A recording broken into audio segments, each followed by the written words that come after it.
Seorang ibu rumah tangga Noni Kusmianah, 35 tahun, warga Gunung Karto, Kecamatan Kikim Timur, Kabupaten Lahat, Sumatera Selatan, menjadi korban dugaan pemalsuan tanda tangan dan penggelapan mobil. Peristiwa tersebut terjadi pada April 2024 lalu dan sempat mencoba diselesaikan secara mediasi sebelum akhirnya dilaporkan ke Polda Sumatera Selatan.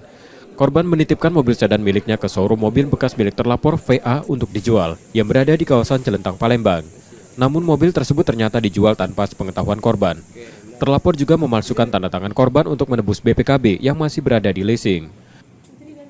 Ibu Noni ini kan menitipkan kendaraan sedan Accord kepada Pak Vici tadi sehingga beberapa bulan untuk dijual kan. Namun setelah beberapa bulan mobil ini dilunasi di leasing Buana tanpa ada koordinasi dengan Ibu Noni suatu klien kita. Nah, seiring berjalan kendaraan ini BPKB-nya diambil dengan surat kuasa dipalsukan, ya kan?